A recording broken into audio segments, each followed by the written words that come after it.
Hello દોસ્તો, હું મારા બાળકો માટે અત્યારે સૂપ બનાવી રહી છું. એ લોકોને ભૂખ લાગી છે તો સાંજે હું એને હંમેશા સૂપ આપું છું. તો એમાં મેં લીધા છે ટામેટાં, બીટ અને ગાજર. હવે આને હું બાફી લઈશ. મેં આને એક તપેલીમાં મિક્સ કરી લીધું છે. હવે હું એમાં જરૂરિયાત મુજબનું પાણી એડ કરીશ, જેનાથી આપણે સરળતાથી બાફી શકીએ. વધારાનું પાણી તમારે કાઢવું હોય તો તમે કાઢી શકો છો. હવે એમાં સ્વાદ પ્રમાણે સંચળ એડ કરું છું, કેમ કે બાળકો માટે સંચળ સારું છે મીઠા કરતાં, તેથી હું હંમેશા સંચળ નાખું છું.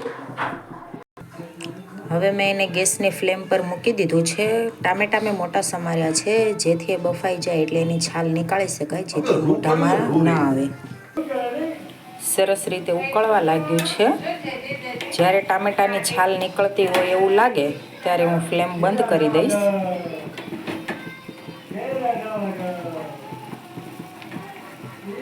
હવે થોડીક મીડિયમ ફ્લેમ કરી દઈશું.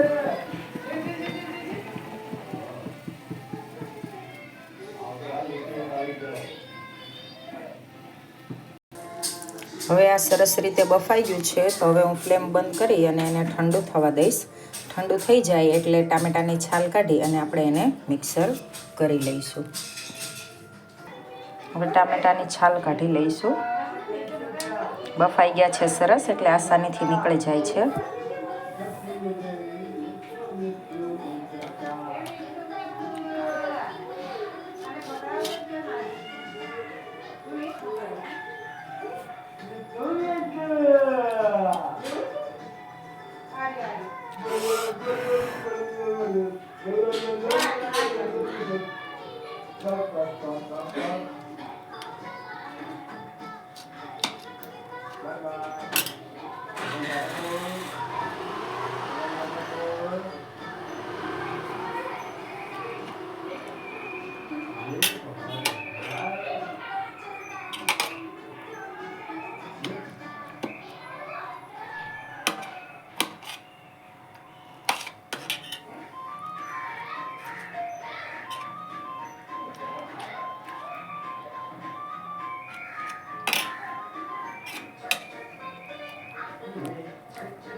હવે આ ઠંડુ થાય પછી આને મિક્સર કરી લઈશું.